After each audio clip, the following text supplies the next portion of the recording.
Okay, I'm going to continue on with cults. This information is from a psychotherapist named Robert J. Lifton.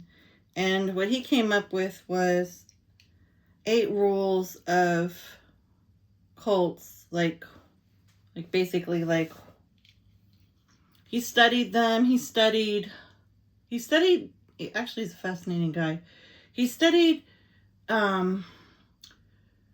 veterans of war who had to go through, especially like Korea and China, who had to go through psychological manipulation. Like they were, made to not sleep, or, told that they had to think a certain way or follow certain rules that were inhumane. And over time, the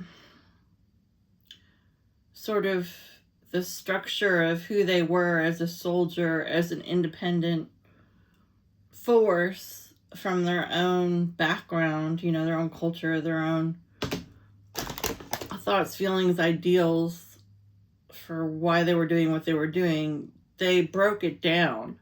And so they became more like, instead of this, I mean, I know the military breaks them down, but this is in a different way. This is like more like psychological warfare, not just like someone yelling at you to do push-ups. This is like,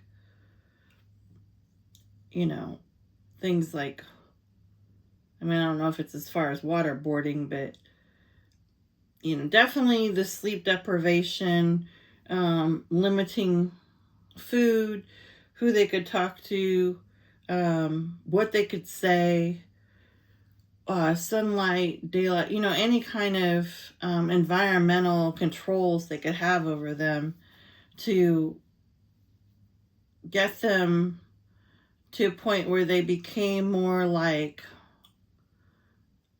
communists, like pawns, like they were just willing to just do whatever their particular war culture called for, like, and believe in their ideals. It's almost like mimicking, it's almost like taking a different persona, really, and replacing theirs, like who they've grown up to be, and America's so individualistic. It's more like making it like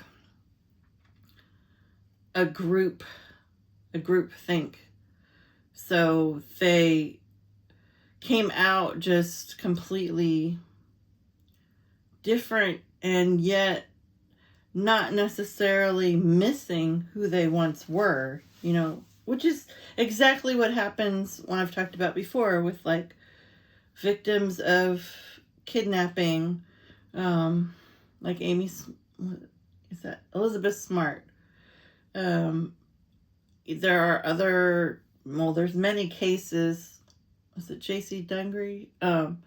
Where adolescents are taken by force, and then they grow up with their abuser, who's obviously sexually abusing them and confining them and isolating them. And they don't go to school, they live a very isolated life. But it's kind of this similar thing. It's like over a period of time, they break down their identity so much, and they have them on such mind control that even if they're out in public, like there's this one case I studied a lot about. It's horrible, but like a young boy kidnapped, right? And then like this weirdo like acted like he was his dad, and for years this went on, like I want to say it was over 10 years. And he would frequently, the boy, as a young teenager, be bike riding in the neighborhood by himself, and he never once would go tell anybody who he really was, or that he wasn't where he belonged, though he mentally, like, he did know.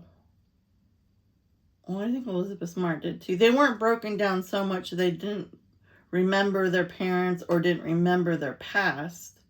It wasn't that bad. I mean, not, of course it was bad, but I mean, it wasn't a complete disassociation from the real identity.